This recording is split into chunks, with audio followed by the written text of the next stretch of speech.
Dito sa Papa Dudut Stories, ikaw ay hindi nag-iisa.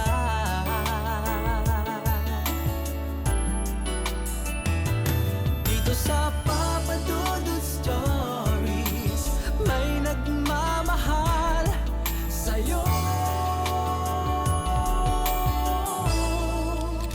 Papa Dudut Stories,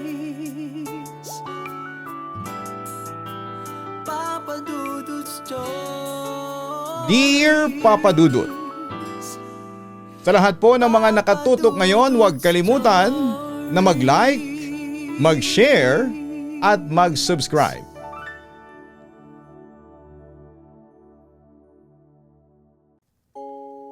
Dear Papa Dudut, kumusta po? Alam nyo, ang weird pala sa pakiramdam na sa wakas ay nagkaroon ako ng lakas ng loob na sumulat sa iyo. Ilang taon na rin akong nakikinig simula pa noong high school ako. Na radyo pa ang gamit ko hanggang ngayon, nasa online na kita palaging sinusubaybayan. At hindi lang napapakinggan kundi napapanood na rin. Ako nga pala si Pauline. Sa totoo lang, Papa Dudut, ay habang tinatype ko ito ay medyo nanginginig ang kamay ko. Siguro dahil hindi ko alam kung paano sisimulan ang kwentong ito. Na hanggang ngayon kapag naaalala ko ay parang bumabalik yung lamig sa bato ko. Dito ako ngayon sa trabaho ko sa isang BPO company sa Makati. Shift ko kasi ngayon kaya habang tahimik ang paligid at naka-headset ay naisipan kong i-share sa iyo ito. Laking Cavite nga pala ako at bilang nag-iisang anak ay masasabi kong ako ang prinsesa sa bahay namin. Happy-go-lucky kung tawagin ng mga pinsan ko. Pero kung tatanungin mo yung mga kasambahay namin dati, baka spoiled brat ang itawag nila sa akin. Papa Dudut, hindi ko alam kung ano ang salitang hindi. Lahat ng gusto ko ay nakukuha ko. Ang kwarto ko noon ay hindi mo akalaing kwarto ng estudyante, puno ng branded na gamit. May mga bag ako na mas mahal pa sa tuition fee ng ibang tao. Sapatos na hindi ko naman lahat na isusuot. At mga gadgets na laging updated. Hindi ako marunong magligpit ng higaan. Hindi ako marunong maghugas ng plato. At lalong hindi ko alam kung paanong humawak ng walis. Bakit pa? May mga kasambahay naman kami. Isang pitiko lang ay nandyan na sila. Isang umaga habang nag-aalmusal kami, parang bigla akong tinamad gamitin yung phone ko. Pa, sabi ko sa papa ko habang sumusubo ng bacon. Yung bagong model ng phone, lumabas na po kahapon. Gusto ko noon. Nakita ko yung tingin ni mama kay papa. Parang nag-aalala. Pauline, di ba kakabili lang sa'yo nung birthday mo? Wala pang 6 na buwan yan, ang sabi ni mama. Pero tinignan ko lang si papa ng masama. Yung parang maiiyak na magtatampo na nagpapakyut. Alam na ni papa yung look na yon. Sige na ma, hayaan mo na. Minsan lang naman humingi ang prinsesa natin. Sagot ni papa. Isang swipe lang ng credit card niya. Kinabukasan, hawak ko na yung bagong unit. Ganon ako kadaling kumuha ng atensyon at ng luho, Papa Dudut. Kahit sa pagpasok sa school ay hindi ako nagko-commute. May driver kami, si Mang Tino. Papa Dudut, hiyang-hiya ako kapag naalala ko kung paano ko siya tratuhin. Kapag late siya ng kahit 5 minuto lang sa pagsundo sa akin sa school ay sumisimangot na ang mukha ko. Sisigawan ko siya sa loob ng sasakyan. Ano ba naman Mang Tino, ang init-init dito sa waiting area tapos paghihintayin niyo ako? Binabayaran kayo ni Papa para maging on time. Yung matanda ay hihingi lang ng tawad. Sasabihin na traffic daw sa Aguinaldo Highway pero wala akong pakialam. Para sa akin ang oras ko ang pinaka-importante sa lahat. Sa school naman ay sikat ako pero hindi dahil matalino ako. Sa totoo lang ay pasang-awa lang ang mga grades ko. Wala akong pakialam sa math o sa science basta maayos ang forma ko araw-araw. Ako ang laging sinusundan ng tingin sa koridor kasi lahat ng uso ay nasa akin. Kapag sinabi kong eto ang trend, susunod ang lahat. Center of attention ako. At gustong gusto ko yung pakiramdam na parang lahat sila hanggang tingin lang sa akin. Minsan, gabi na at nasa mall ako kasama ang mga kaibigan ko. May nakita akong isang limited edition na sapatos sa isang butik. Kaso'y nagsasara na sila. Kita ko na binababa yung roll-up na pinto. "Excuse me," sabi ko sa guard habang kinakatok yung salamin. "Sabihin mo sa staff, papasok ako. Bibiling ko yung naka-display." "Ma'am, close na po kami. Bukas na lang po ng 10 a.m. Sagot ng gwardya. Nairita ako. "Alam mo ba kung sino ako? Kaya kong bayaran ng overtime ng lahat ng staff dyan pati ikaw. Papasukin niyo ako." Nag-iskandalo ako sa harapan ng shop hanggang sa mapilitan silang pagbuksan ako. Binili ko yung sapatos hindi dahil kailangan ko kundi dahil gusto kong patunayan na walang pinto na pwedeng magsara sa harapan ko. Pero sa kabila ng lahat ng luho ay may mga gabi din na hindi maganda ang naririnig ko sa bahay. Nag-aaway sina mama at papa. "Nasosobrahan ka na sa pag-i-spoil mo dyan sa anak mo, Robert. Hindi na siya marunong rumespeto." Sigaw ni mama mula sa baba. "Hayaan mo na. Binibigay ko lang sa kanya yung hindi natin nakuha noon." Sagot pa ni papa. Ayaw kong makinig sa mga ganong drama, Papa Dudut. Para sa akin ay ingay lamang yon. Kaya imbis na makinig ay kinuha ko ang bag ko at kinuha ko ang credit card ni mama na iniwan niya sa table. At nag-walkout ako diretsyo sa mall. Palaging shopping lang ang katapat ng stress ko. Isang Biyernes ng gabi nagpaplano ang barkada ko, sina Nikki at Sam. Magpapaparty daw sa isang kondo sa Tagaytay. Siyempre dahil ako ang mapera sa grupo, ako ang automatic na taga-sagot. "Pao, ikaw nang sa alak at food ha. Alam mo naman, ikaw lang ang may taste sa amin." Bola ni Nikki sa akin. Natuwa naman ako. For sure, yung premium. Ayaw ko ng mumurahing beer. Habang nasa klase kami noong hapong yon, hindi ako nakikinig sa professor. Panayang scroll ko sa Instagram. Naghahanap ng bagong outfit na isusuot para sa party. Yung professor namin ay seryosong seryoso sa pagtuturo tungkol sa ethics, pero ako ay busy sa pag-add to cart. Para sa akin ang school ay playground lamang kaya palagi kong hindi sineseryoso. Gabi na nang makauwi ako para lang kumuha ng gamit. Nakita ko si Papa sa sala, nakasandal sa sofa.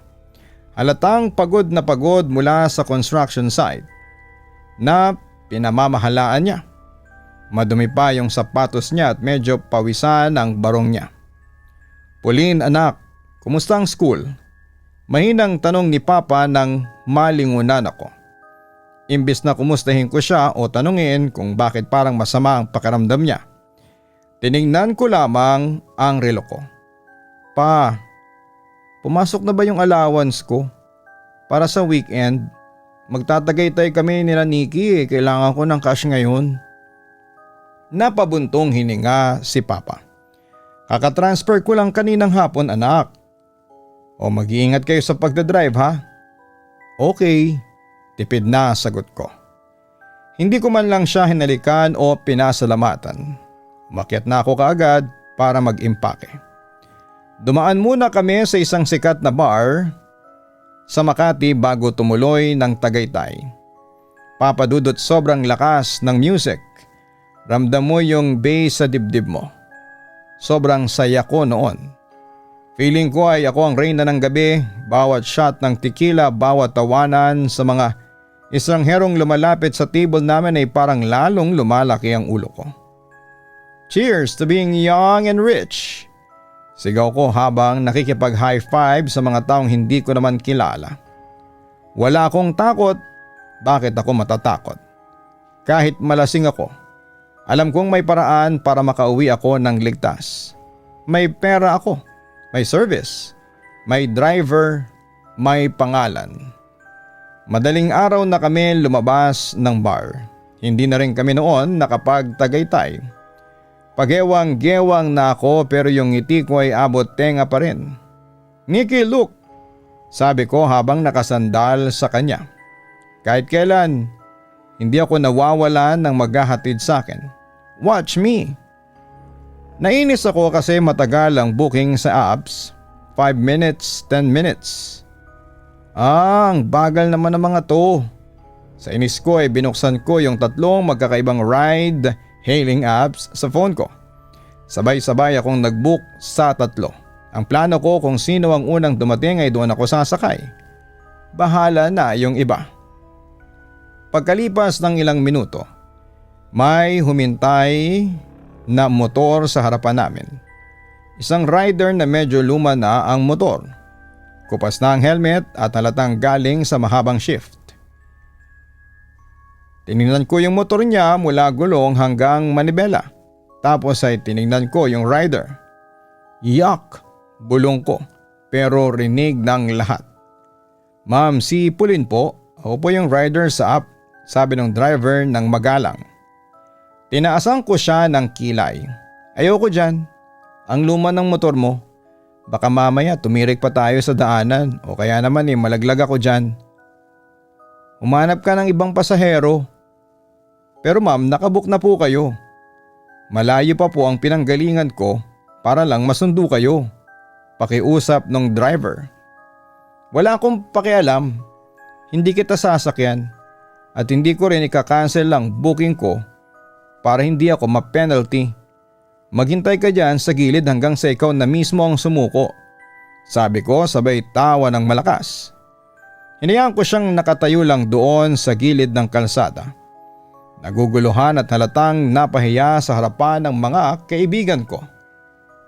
Eksakto namang sa kabilang kalsada ay may huminto na isang bagong motor. Ang gintab, kulay itim at yung driver naka full gear na leather jacket. Napangiti ako. Ayan ang ride na bagay sa akin. Tumawid ako nang hindi man lang nagpapaalam sa unang driver. Sumakay ako sa bagong motor nang walang pasabi. Kahit na hindi ko pa chinecheck kung siya ba talaga yung pangalawang driver na nabuko. Lumingon pa ako sa naunang rider habang umaandar kami papalayo. Tumawa ko habang nakikita ko siyang unti-unting lumiliit sa paningin ko. Nakatayo pa rin sa tabi ng luma niyang motorsiklo. Nagising ako kinabukasan na parang umiikot ang buong kwarto ko. Sobrang sakit ng ulo ko dahil sa dami ng nainom ko sa Makati noong nakaraang gabi. Tanghali na pero imbes na bumangon ako para ayusin ang sarili ko, nanatili lamang akong nakahiga at nakatitig sa kisame habang naiirita sa liwanag na nanggagaling sa bintana. "Yaya!" sigaw ko. Halos mapatid ang ugat ko sa leeg sa lakas ng tawag ko kahit na alam ko namang naririnig nila ako sa ibaba. Pumasok ang kasambahay namin na si Aling Rosa. May dala siyang tray. "Ma'am Pulin, eto na po yung kape ninyo. Pasensya na po at kakatapos ko lang po kasing maglaba sa likod," mahinahon niyang sabi. Kinuha ko yung tasa nang hindi man lang tumitingin sa kanya. Paghigop ko pa lamang ng isang beses ay parang umakyat kaagad ang dugo ko sa ulo. "Ano ba to, Yaya? Ang pait. Ilang beses ko bang sasabihin sa inyo na gusto ko ng 3 kutsarang asukal at gatas? Hindi nyo ba kayang makuha ang simpleng instruction na yun?" "Pasensya na po, akala ko po kasi wala akong pakialam sa akala nyo," sigaw ko. Sa harapan niya itinapon ko ang kape sa loob ng lababo sa banyo ko. "Gawan niyo ako ng bago at siguraduhin ninyo na tama na ang timpla. Kundi kayong maglilinis ng lahat ng kalat ko rito sa kwarto." Ganon ako kasama noon, Papa Dudut. Wala akong pakialam kung pagod sila. Ang mahalaga sa akin ay masunod ang gusto ko sa oras na gusto ko. Dahil bad trip ako sa bahay ay nagpasya akong pumunta sa isang mamahaling spa sa loob ng mall para mag-relax. Akala ko ay mababawasan ang stress ko pero mukhang naghahanap talaga ako ng gulo. Pagdating ko doon ay pinaghintay ako ng reception ng mga 10 minuto dahil puno daw ang mga cubicle. Miss, kanina pa ako dito. Nakikita mo ba itong relo ko? Mahal ang oras ko. Sabi ko sa attendant habang pinapakita ko ang suot kong branded na watch. Ma'am, sandali na lang po talaga. Tinitiyak lang po namin na malinis ang gagamitin ninyo. Paliwanag nung babae. Nang sa wakas ay makapasok na ako ay hindi pa rin ako tumigil. Habang minamasahe ako ay panay ang reklamo ko. Masyado kang mabagal. Pwede bang bilisan mo? Ang galaw mo. Nagbabayad ako dito ng tama kaya dapat mabilis at magaling ang serbisyo ninyo. Kung ganyan lang din ang trabaho mo, mas mabuti pang huwag ka na lang pumasok. Kitang-kita ko sa refleksyon sa salamin kung paanong napayo ko ang attendant. Pero wala akong naramdamang kahit na anong awa. Para sa akin ay sadyang mababa sila at dapat lang silang makinig sa akin. Nang gabing yon ay sabay-sabay kaming naghapunan ni na mama at ni papa. Napakatahimik sa hapagkainan. Si papa nakatingin lang sa plato niya habang si mama naman ay paminsang-minsang tumitingin sa akin na parang may gustong sabihin. Pero ako, ang atensyon ko ay nasa phone ko lang. Busy ako sa pakikipag-chat kina Nikki at Sam tungkol sa mga bibilhin naming gamit para sa susunod na outing. Pauline, anak, kumusta naman ang pakiramdam mo? Balita namin ni papa mo uminom ka raw ng marami nung nakaraan. Mahinang tanong ni mama. Hindi ko sila tinignan. Okay lang naman po. Normal lang naman yon sa edad ko, ma. Huwag na kayong makialam. Hindi naman sa nakikialam kami. Nag-aalala lamang kami dahil parang palayo ka ng palayo sa amin. Sabi ni papa habang binibitawan ang kutsara niya. Kasi naman puro po kayo sermon. Pwede ba? Kumain na lang po tayo ng tahimik. Sagot ko nang walang kahit na anong emosyon. Hindi ko napansin na malungkot ang mukha nila. Hindi ko napansin na parang pagod na rin silang intindihin ako. Ang mahalaga lang sa akin noon ay ang sarili kong kaligayahan. Dumating ang araw ng Martes at may pupuntahan akong event sa BGC. Dahil alam kong traffic kapag hapon ay nagbook na naman ako ng 2 motorbike taxi service sa 2 magkaibang app. Gusto ko kung sino ang unang darating sa harapan ng gate namin, siya ang sasakyan ko. Ayokong naghihintay kahit na 1 minuto. Eksaktong paglabas ko ng gate ay nagkataon na sabay na huminto ang 2 motor, isang rider na medyo may edad na at isang mas batang driver na mukhang mabilis magpatakbo. Ma'am, ako po yung nabook ninyo, sabi ng may edad na rider. Ma'am, ako rin po, sabi naman ng isa. Nagtinginan yung 2 driver at nagsimulang magtalo. Hoy, ako ang unang nakatanggap ng booking dito. Sigaw nung matanda. Anong ikaw nauna akong nakarating dito sa harapan ng gate? Sagot naman nung mas bata. Pinanood ko lamang silang 2 na mag-away sa harapan ko. Pakiramdam ko ay para akong nanonood ng show na ako ang bida. Sa huli ay tiningnan ko yung batang driver. Ikaw ang pipiliin ko. Mukha kang mas mabilis magpatakbo kesa sa matandang ito. Ayaw kong malilate sa event ko. Habang paalis kami, nakita ko yung matandang rider na naiwang nakatulala at nanghihinayang sa oras na sinayang niya para pumunta sa amin pero wala akong pakialam. Habang nasa biyahe kami patungo sa BGC, halos lipa rin na namin ang kalsada. Kuya, bilisan mo pa. Singit ka dyan sa gilid ng bus. Utos ko sa driver habang nakahawak ako sa likuran ng motor. Ma'am, delikado po, baka sumabi tayo. Sagot ng driver. Anong delikado? Binabayaran kita para makarating ako on time. Kung hindi mo kayang bilisan, sabihin mo kaagad para makababa ako at makapag-book ng iba. Sigaw ko sa kanya kahit na malakas ang hangin.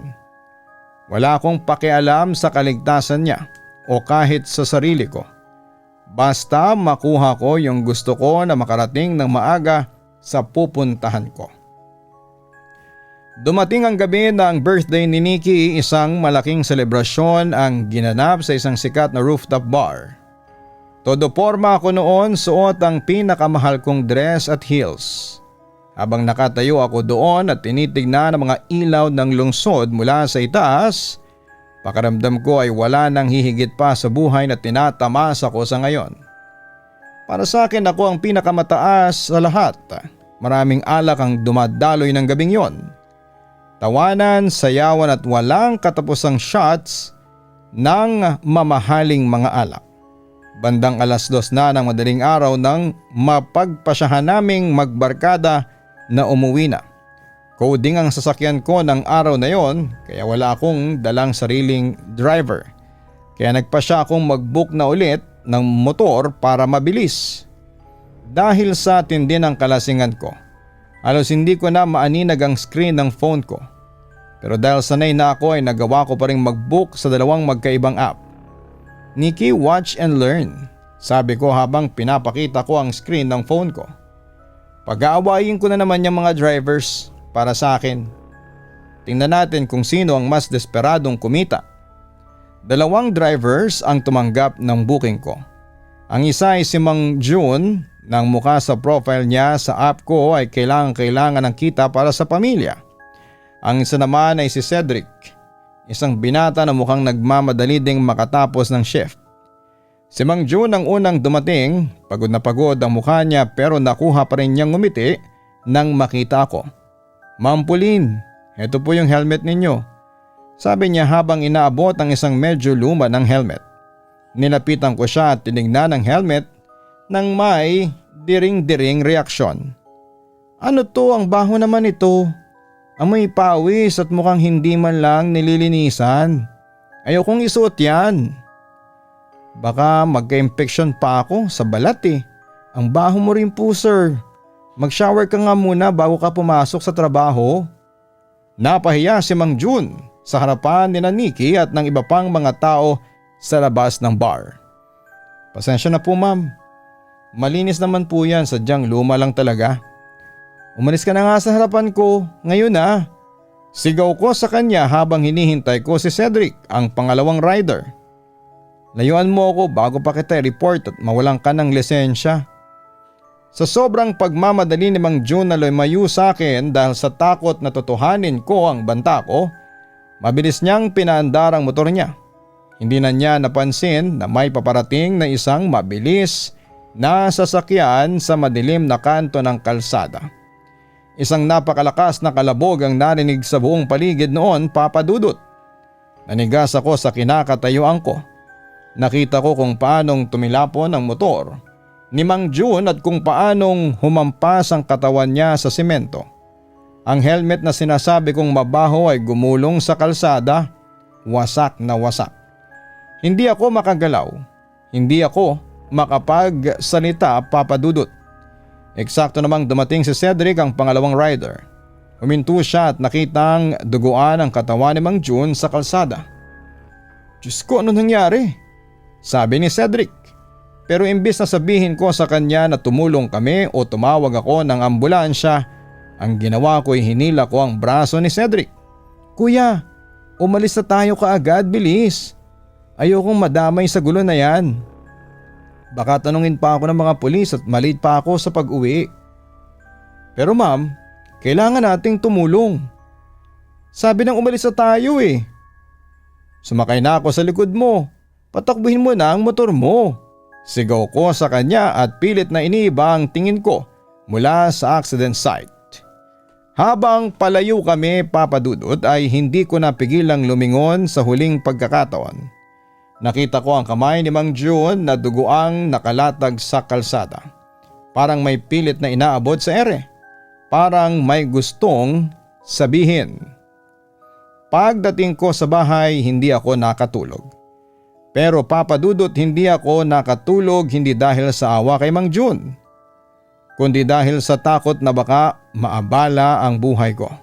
Baka mabalitaan ni na Papa ang nangyari o baka masuspendido ang account ko sa app. Kinabukasan pagkatapos ng gabing yon, nagising ako na parang binubugbog ang katawan ko sa sakit. Late na naman akong nagising, mga bandang 10:00 na ng umaga.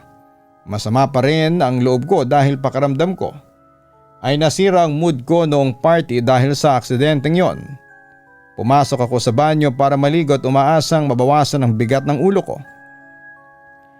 Binuksan ko ang heater ng shower namin at gusto ko kasi yung medyo mainit na tubig para ma-relax ang mga kalamnan ko. Habang nakatayo ako sa ilalim ng shower at nagpapasabon, ay biglang nagbago ang temperatura ng tubig. Mula sa pagiging mainit naging sobrang lamig nito. Yung lamig na parang galing sa freezer. Napatalon ako sa gulat at sinubukan kong i-adjust ang knob ng heater. Pero kahit na anong pagpihit ko ay nanatiling parang yelo ang tubig na lumalabas. Habang hinihilamusan ko ang mukha ko para alisin ang sabon, nararamdaman kong biglang tumahimik ang paligid maliban sa tunog ng tumatapon na tubig. Sa gitna ng pagkakapikit ko ay nagkaroon ako ng pakiramdam na may nakatayo sa labas ng shower curtain ko. Kitang-kita ko yung hugis ng isang tao na parang naghihintay lamang doon. "Yaya? Aling Rosa? Ikaw ba yan?" Tawag ko. Walang sumasagot. Mabilis kong hinawi ang kurtina kahit may sabon pa ang mata ko. Pero pagmulat ko ay wala namang tao. Bukas ang pinto ng banyo ko pero sigurado kong nilak ko yon bago ako pumasok. Nagmadali akong magbanlaw at lumabas na. Balot na balot ng tuwalya dahil sa kakaibang lamig na pumasok sa loob ng banyo. Pagkatapos kong magbihis, kailangan kong pumunta sa school para sa isang project. Sumakay ako sa sasakyan ko at pagka-start ko pa lamang ng makina ay biglang bumukas ang radyo ng mag-isa. Nagulat ako dahil naka-off naman yon nung iniwan ko kagabi. Ang naririnig ko lang ay puro static. Yung tunog na parang walang signal. Shhh! Na nakakabingi. Pinihit ko yung volume knob para patayin pero hindi ito gumagana. Mas lalo pang lumakas ang tunog ng static. Hanggang sa naging masakit na sa tenga. Sinubukan kong pindutin ang power button ng paulit-ulit pero parang wala itong epekto. Habang nakikipagbuno ako sa radyo sa gitna ng ingay ay parang may naririnig akong boses. Hindi ko maintindihan ang sinasabi pero parang isang taong humihingi ng tulong. Mahina at garalgal na parang galing sa malayo. Sa sobrang takot ko ay hinugot ko na lamang ang saksakan ng kable sa ilalim ng dashboard bago na tuluyang napatahimik sa radyo. Sa sobrang takot ko ay hinugot ko na lamang ang saksakan ng kable sa ilalim ng dashboard bago na tuluyang nagpatahimik sa radyo. Pagdating ko sa school ay pilit kong ibinaling ang atensyon ko sa ibang bagay.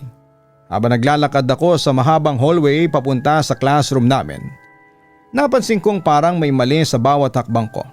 Sa bawat pag-angat ko ng paa ay parang may kung anong humahakab o humihila sa sapatos ko.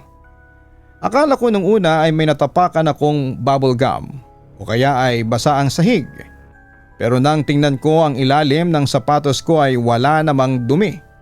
Malinis at tuyo ang tiles ng hallway. Pero habang nagpapatuloy ako sa paglalakad ay lalong bumigat ang pakiramdam ko. Sa bawat tapa ko ay parang may isa pang mabigat na paang sumasabay sa akin. Yung bigat na parang may nakatapak sa ibabaw ng paa ko mismo habang naglalakad ako. Huminto ako sa gitna ng hallway at lumingon sa likod. Maraming estudyante ang naglalakad pero walang sino man ang malapit sa akin. Tiningnan kong muli ang sapatos ko. Doon ko napansin na sa puting sapatos ko ay may bakas ng maitim at maduming putik na parang galing sa gulong ng motor. Kahit na mula sa parking lot hanggang dito ay semento naman ang nilakaran ko. Pinunasan ko ito gamit ang tissue pero lalo itong kumalat na parabang langis na ayaw maalis kaya hinayaan ko na lamang. Pag uwi ko ng bahay noong hapon na yon ay sobrang pagod ang naramdaman ko. Humiga ako sa kama at kinuha ang phone ko para mag-order ng pagkain sa isang app. Pero pagbukas ko pa lamang ng phone ay nag-vibrate na ito ng sunod-sunod. Nagulat ako dahil bumukas ng kusa yung motorbike taxi app na ginagamit ko noong gabing nagka-aksidente. Nanlaki ang mata ko nang makita ko ang status sa screen. Nakalagay doon, "Your rider is on the way" at ang pangalan na nakasulat ay Mang June. Imposible! Bulong ko sa sarili ko. Kitang-kita ko yung motor na gumagalaw sa map at palapit na palapit ito sa location ng bahay namin. Sinubukan kong pindutin ang cancel trip button pero nag-e-error ang system. Lumalabas ang message na action not allowed. Nirestart ko ang phone ko at iniisip ko na baka naghahang lamang o may glitch ang system dahil sa dami ng apps ko. Pero nang bumukas muli ang screen imbis na yung wallpaper ko ang lumabas, ang mukha ni Mang June mula sa profile picture niya sa app ang nakasakop sa buong screen. Pero may kakaiba. Yung picture na dati ay nakangiti ngayon ay parang wala ng kulay ang balat at diretso ang titig sa akin. Sa ilalim ng mukha niya may lumitaw na text. "Babalikan kita." Biglang namatay ang mga ilaw sa buong kwarto ko. Maging ang aircon ay huminto din sa pag-andar.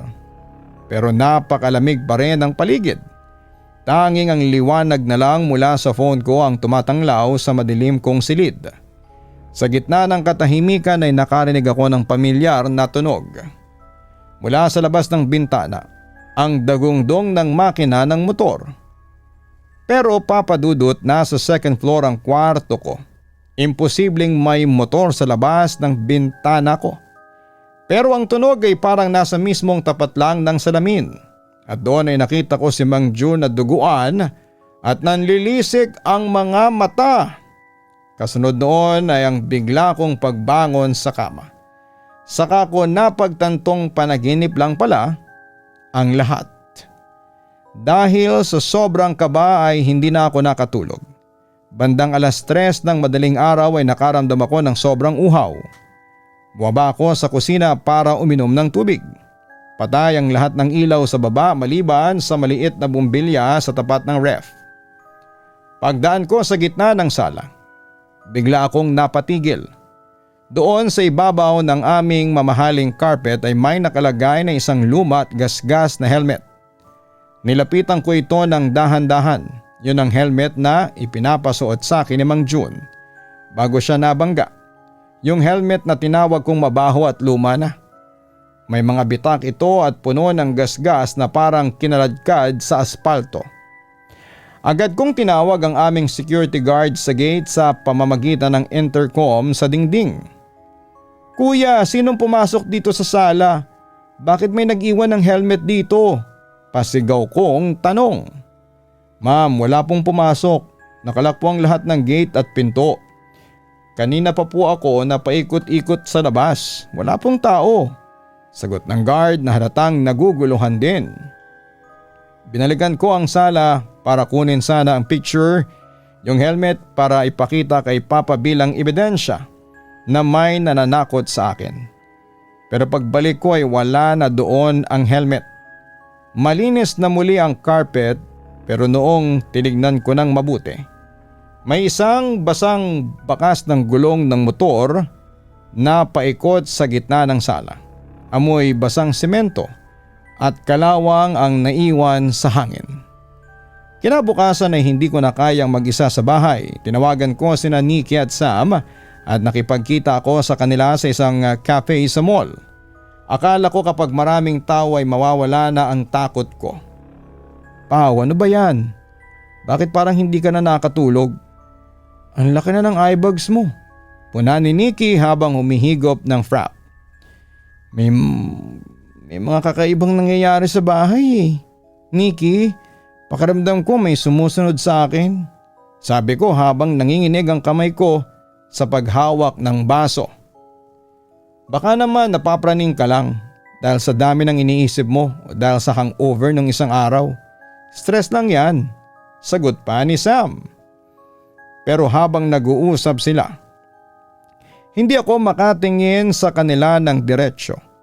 Panayang tingin ko sa salamin ng cafe. Sa gitna ng maraming tao ay nakita ko ang isang lalaking nakatayo sa kabilang kalsada. Naka-jacket siya ng pang-rider, ang kulay asul na kupas na. At may hawak siyang helmet. Nakatingin siya ng diretsyo sa pwesto namin. Tuwing may dadaan na motor sa tapat ng cafe ay napapatalon ako sa gulat. Pakiramdam ko lahat ng rider na dumadaan ay tumitingin sa akin.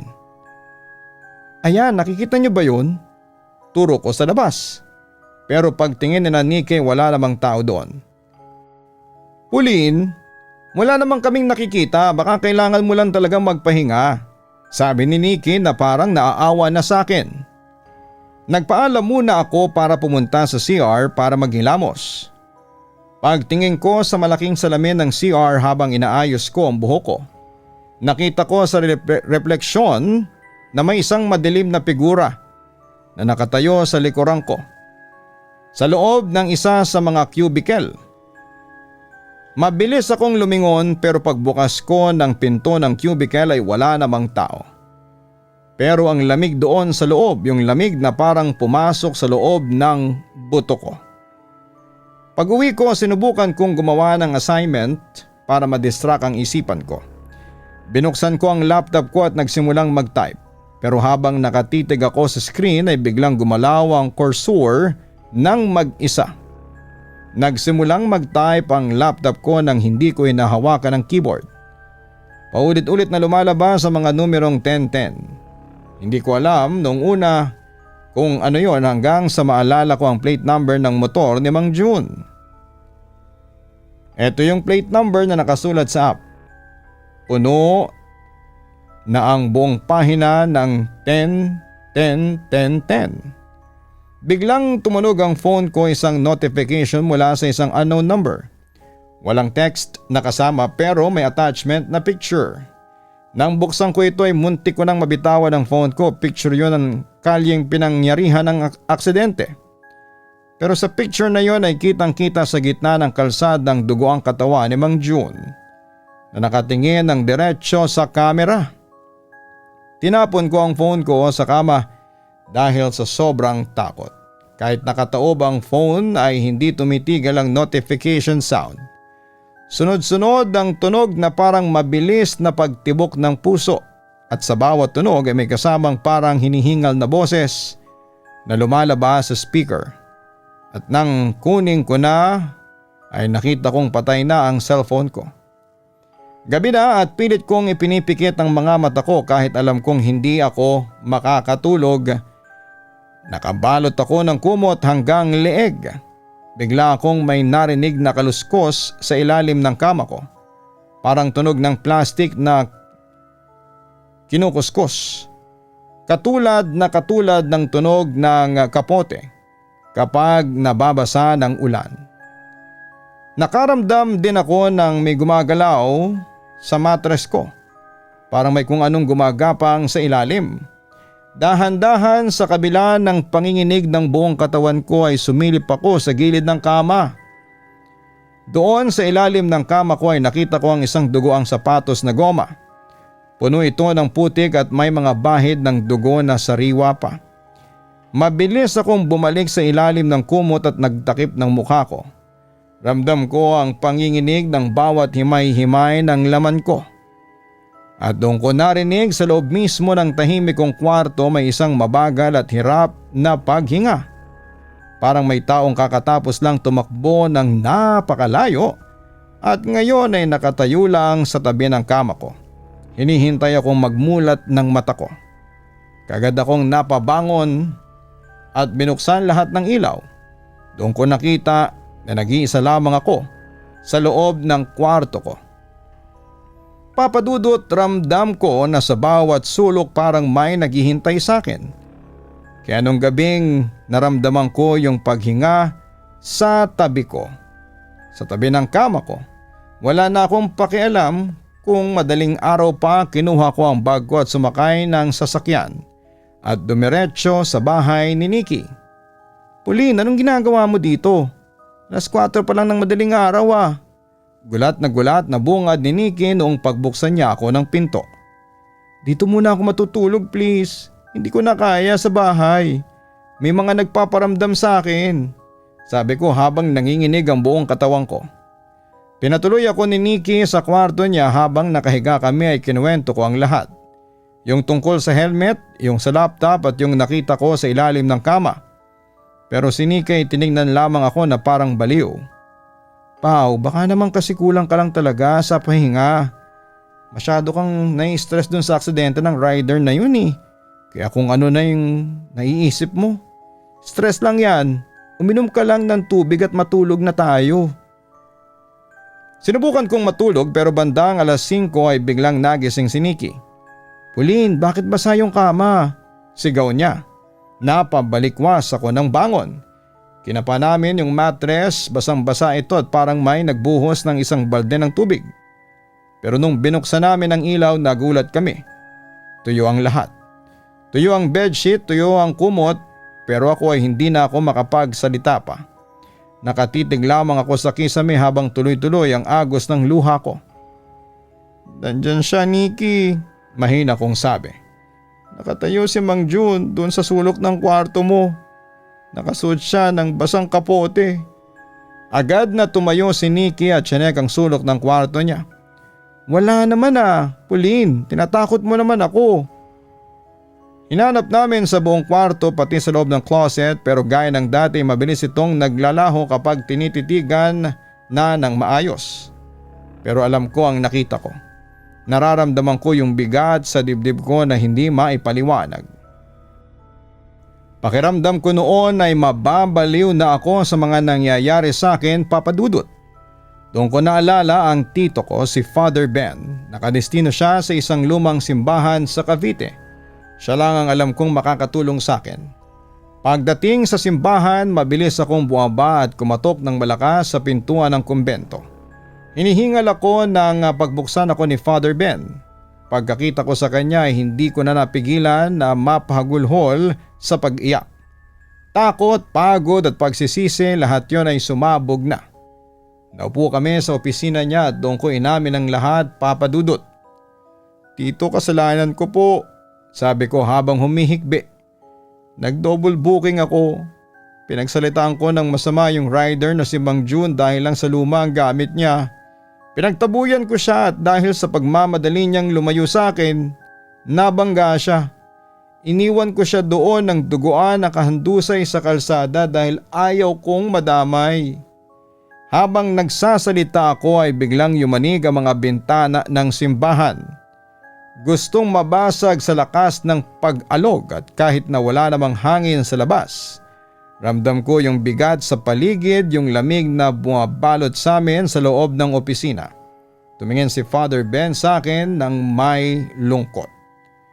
Pauline, hindi lang ito basta pananakot, sabi ni Father Ben. Ito'y paalala sa iyo.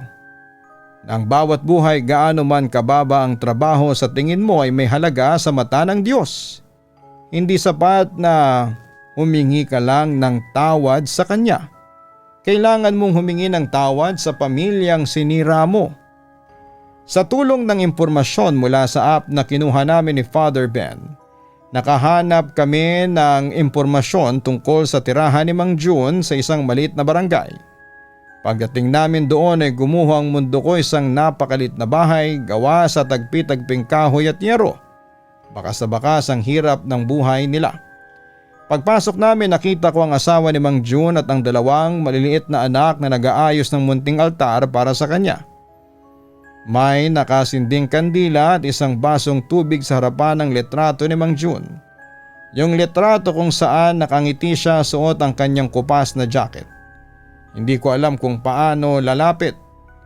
Paano kakausapin ang mga taong kinuhanan ko ng haligi ng tahanan. Habang nakatayo ako sa labas ng pintuan nila ay nakaramdam ako ng may humawak sa balikat ko. Isang malambot at malamig na haplos. Pero sa pagkakataong ito ay hindi ako tumakbo. Hinayaan ko lang ang pakiramdam na yon at para bang sinasabi niya na eto na ang oras para itama ang lahat. Lakas loob akong pumasok at nagpakilala sa asawa ni Mang Jun. Sinabi ko ang totoo. Ako po yung pasahero niya nung gabing yun. Panimula ko, inamin ko ang lahat ng kawalang hiyaan ko at ang pagiging spoiled ko at ang kawalan ko ng pakialam noong gabing nag-aagaw buhay ang asawa niya. Inaasahan ko na sasampalin nila ako o itataboy pero imbes na galit ay umiyak lang ang asawa ni Mang Jun. Napakabuting tao ng asawa ko, ma'am.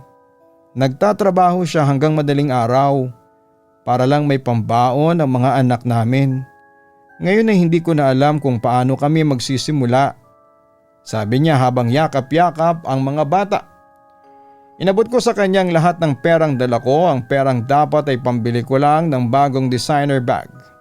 Nangako din ako na ako ang sasagot sa pag-aaral ng dalawang anak niya hanggang makatapos sila. Habang sabay-sabay kaming nagdarasal, sa harapan ng larawan ni Mang Jun ay bigla kaming nakarinig ng tunog ng motor sa labas. Isang mahinang tunog na unti-unting lumalayo hanggang sa tuluyan ng tumahimik ang paligid. Para bang sa wakas ay nahanap na rin ni Mang Jun ang katahimikan na hinahanap niya dahil alam niyang magiging maayos na ang pamilya niya. Lumipas ang ilang linggo, Papa Dudut, at hindi na ako nakakaranas ng anumang kakaiba sa bahay namin. Wala na yung lamig, wala na yung mga tunog ng motor sa bintana at ang unang ginawa ko pagkatapos noong libing ni Mang Jun ay tinanggal ko na ang lahat ng booking apps sa phone ko. Natuto na ako maging pasensyoso. Kung kailangang maghintay ay maghihintay ako. Kung kailangang mag-commute ay magko-commute ako. Mas naging malapit na rin ako sa mga magulang ko. Ngayon ay ako na ang gumigising ng maaga para ipagtimpla sila ng kape. Ako na rin ang tumutulong kay Aling Rosa sa paglilinis ng bahay. Hindi na ako princess o spoiled brat na kilala ng lahat. Binenta ko na rin ng ilan sa mga branded kong gamit, yung mga bag, sapatos at relo na dati akala ko'y nagbibigay sa akin ng halaga. Ang lahat ng napagbentahan ay diniretso ko sa bank account ng asawa ni Mang Jun para sa kinabukasan ng mga anak niya. Salamat po sa pagbabasa ng sulat ko, Papa Dudut. Sa wakas ay maluwag na ang pakiramdam ko. Sana po ay magsilbing aral din ang kwento ko sa iba na ang tunay na yaman ay wala sa mga gamit na suot po natin, kundi sa kung paano natin tinatrato ang mga taong nasa paligid natin. Nagmamahal, Pauline. Sa totoo lang, Pauline, habang binabasa ko ang huling bahagi ng sulat mo, ay hindi ko mapigilang mapabuntong hininga. Hindi dahil sa takot sa mga naranasan mong kababalaghan, kundi dahil sa bigat ng katotohanang iniwan ang kwento mo. Alam mo, madalas nating akalain na ang pera ay parang isang makapal na baluti. Na dahil sa may pambayad tayo, dahil may pangalan tayo, ay may karapatan na tayong tapakan ng dignidad ng iba. Pero sa huli, pinapaalala sa iyo ni Mang Jun na ang bawat tao, gaano man kaputi ang damit o gaano man kaputik ang sapatos, ay may kwento, may pamilyang naghihintay at may buhay na hindi kailanman matutumbasan ng kahit na anong halaga ng bank account. Huwag kalimutan na mag-like, mag-share at mag-subscribe. Maraming salamat po sa inyong lahat.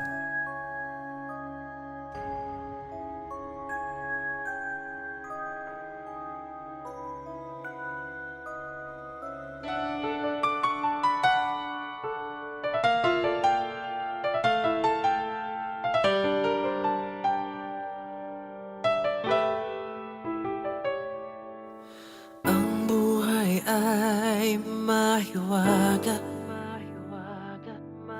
laging may lungkot at saya. Sa Papa Dudut Stories, laging may karamay ka.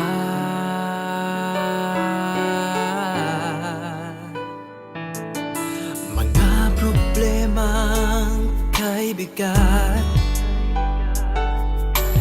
dito ay pakikinggan ka.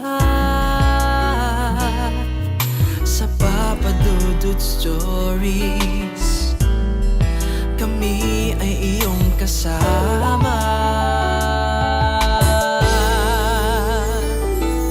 Dito sa Papa Dudut Stories, ikaw ay hindi nag-iisa.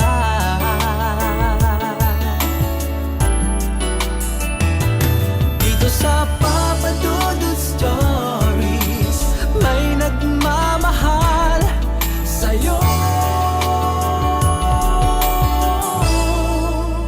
Papa Dudut Stories, Papa Dudut Stories, Papa Dudut Stories.